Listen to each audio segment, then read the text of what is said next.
የአጤ ሕይወትና የአገሪቱ እርምጃ።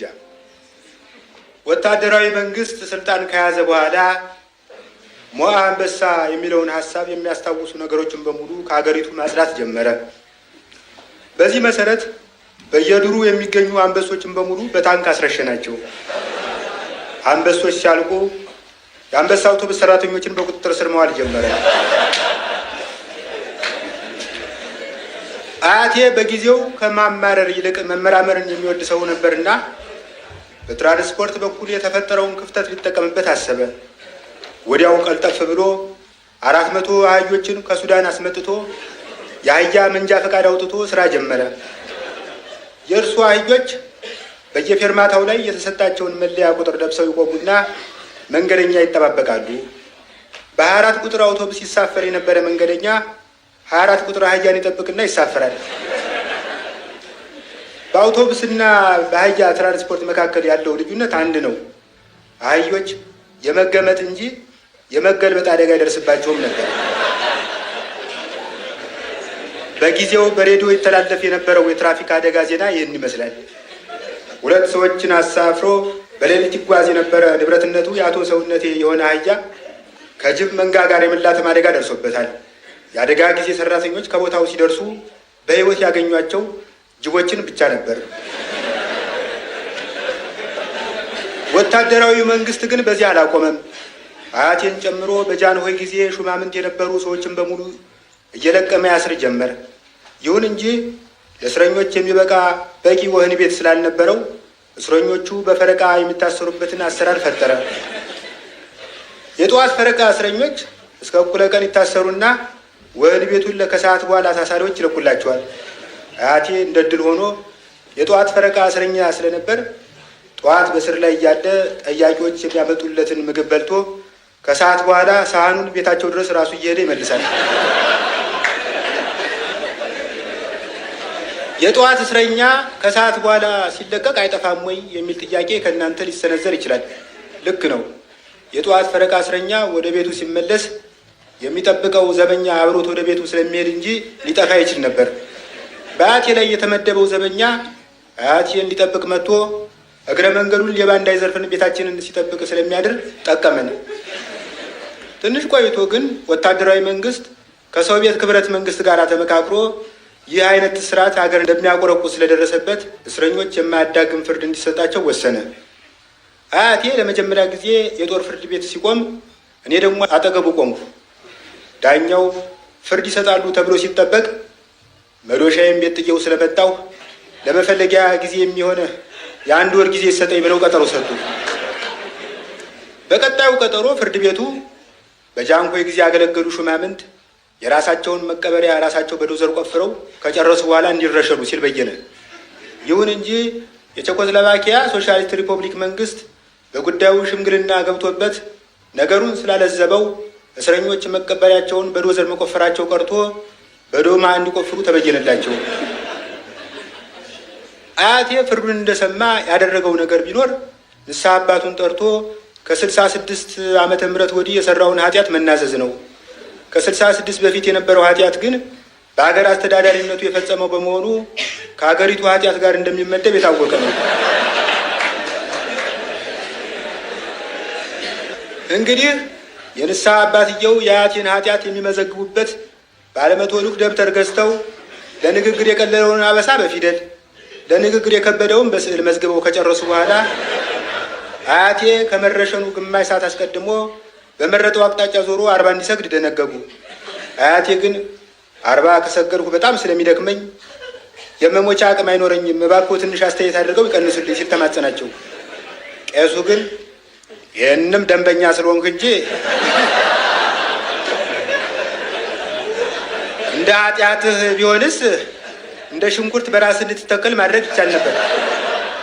ለማንኛውም ግን ይከብደኛል የምትል ከሆነ 20ውን ስገድ፣ ቀሪውን 20 የልጅ ልጅ ይሰግድልሃል ብሎ አሻሻሉ። በመረሸኛው ቀን እስረኞች በዶማቸው መቀበሪያቸውን ይቆፍሩ ጀመር።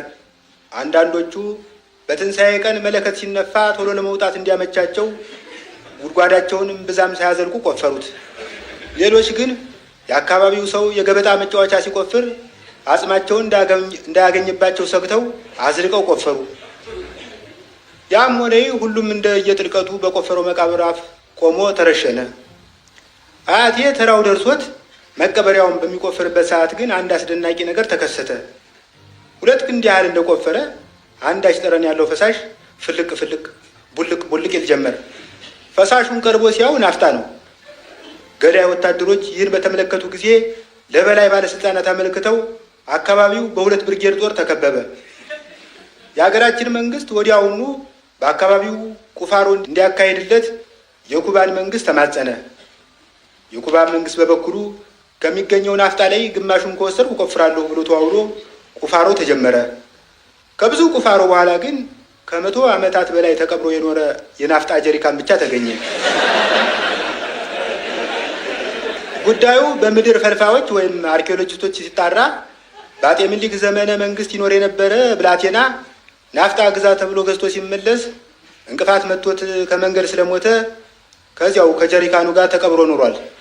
ነገሩ ይህ መሆኑ ከተረጋገጠ በኋላ የኩባ መንግስት በውል መሰረት ግማሽ ጀሪካን ናፍጣ ይገባኛል ብሎ አመለከተ። ወታደራዊ መንግስት ግን ቅርስ የማካፈል ውል የለኝም ብሎ እምቢ አለ። በዚህ ዓለም አቀፋዊ ውዝግብ መሃል አያቴ ስለተረሳ ዶማውን ይዞ ወደ ቤቱ መጣ። ይህ በእንዲህ እንዳለ አገሪቱ በሌሎች ችግሮች ውስጥ ወድቃ ነበር። በተለይ በቂ ኃይል እያላት የኤሌክትሪክ ሽቦ ምሰሶ እጥረት ስለገጠማት የመብራት አገልግሎት ተቋረጠ። በዚህ ሁኔታ ውስጥ የአፍሪካ መሪዎች ጉባኤ ስለተቃረበ መንግስት ረጃጅም ወጣቶችን ከየመንደሩ መልምሎ ጎዳና ላይ በየ100 ሜትር ርቀት ላይ ቆመው ፋኖስ ሲያበሩ እንዲያድሩ አደረገ።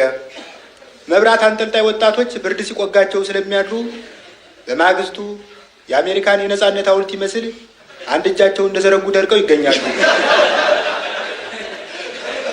ይህ ብቻ አይደለም። ጥቂት የሀገራችን ህፃናት በድንበር አካባቢ ብይ ሲጫወቱ አንዱ ህፃን ጥሩ አድርጎ ያስፈነጥራት ብይ ጎረቤት ሀገር በመግባቷ የድንበር ጦርነት ተቀሰቀሰ። መንግስትም ከፋኖስ አንጠልጣይነት የተረፉ ወጣቶችን በብሔራዊ ውትድርና ይመለምል ጀመር። ቀሪ ወጣቶች ደግሞ ጫት ሲቅሙ ይውሉ ነበር። በጊዜው መቃሚያ ዛፍ እንጂ መቃሚያ ቤት አልነበረም። ወጣቶች መቃም ሲፈልጉ በአካባቢያቸው በሚገኙ የጫት ዛፎች ላይ ወጥተው ወፎችን እንደ ዝንብ አሁንም ከዓይናቸው ግድም እያባረሩ ቀንበጡን ይቅማሉ።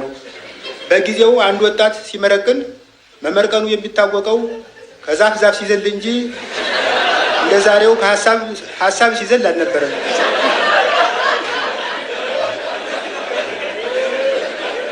አያቴ ይህን ሀገራዊና ክፍለ ሀገራዊ ችግር ሲያይ ሰውነቱ ብቻ ሳይሆን አናቱም ሳይቀር ስለከሳ 2 ባርኔጣ ደራርቦ ለማድረግ ተገዷል። ብስጭቱ እየበረታ ሲመጣ በመንግስት ላይ ለመሸፈት አሰበ። ለመሸፈት የሚያስፈልጉ 2 ነገሮች ጠመንጃና ጥቅጥቅ ያለ ጫካ ናቸው። አያቴ ጠመንጃ አግኝቶ ጥቅጥቅ ያለ ጫካ ፈልጎ ስላጣ ችግኝ ተክል ጀመር።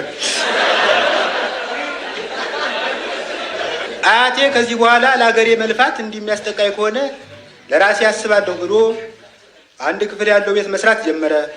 ወታደራዊ መንግስት ተወረሰበት እንጂ 1 መታጠቢያ፣ 1 መኝታ ቤት፣ 1 ሳሎን ያለው መኖሪያ ቤት ነበረው። ይህንን የዘነጉት ደብተራ አስነ ኢየሱስ ግን የመታጠቢያ ቤቱ ውሃ የሚያስቸግርህ ከሆነ አባይ ወደ ሱዳን ከመግባቱ በፊት በመታጠቢያ ቤት በኩል እንዲያልፍ አደርግልሃለሁ እያሉ መልእክት ይሰዱ ነበር። አዲስ የሰራው ቤት ባለ 1 ክፍል ቢሆንም በብረት ምጣድ አማካኝነት የ3 ክፍሎችን ሚና ይጫወታል። በብረት ምጣዱ ጥብስ ሲጠበስ ክፍሉ ኩሽና ይሆናል። በብረት ምጣዱ ቡና ሲቆላ ክፍሉ ሳሎን ይሆናል። በብረት ምጣዱ አያቴ ገላውን ሲታጠብ ክፍሉ ሻወር ቤት ይሆናል። በዚህ አይነት አያቴ ጤንነቱን እየጠበቀ ንጽህናውን እየጠበቀ ታክሲም እየጠበቀ ሲኖር አንድ በጎረቤት የሚኖሩ ሴትዮ ዶሮ ብታልም ጥሬዋን የሚል ተረትና ምሳሌ ሲናገሩ ስለሰማ ዶሮ የማርባት ሀሳብ ተከሰተለት።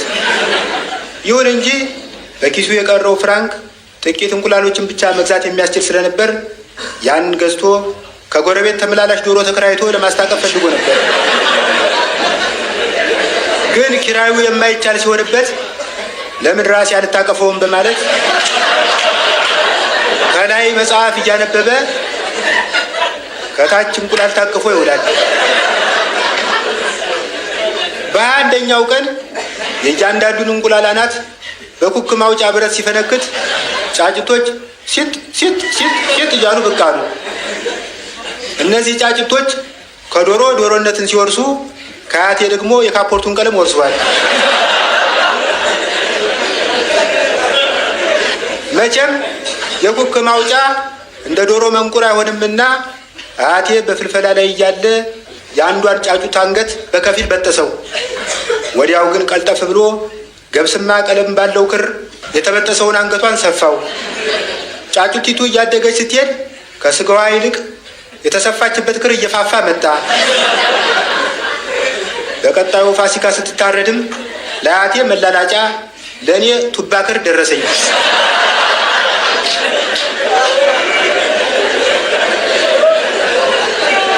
አያቴ ከሚያረባቸው ዶሮች ጋር መዋል ማደር ከማብዛቱ የተነሳ የአውራ ዶሮ አኗኗር ተጽዕኖ በሕይወቱ ላይ መንጸባረቅ ጀመረ። ከተጽዕኖቹም መካከል ወደ ሴቶች አብዝቶ መሄድ፣ ጓሮውን ያለ ምክንያት መኮትኮት፣ ካፖርቱን አሁንም ማራገፍ፣ ቀይ ኮፍያውን ሳያወልቅ መተኛት ወዘተ ይገኙበታል። አመሰግናለሁ።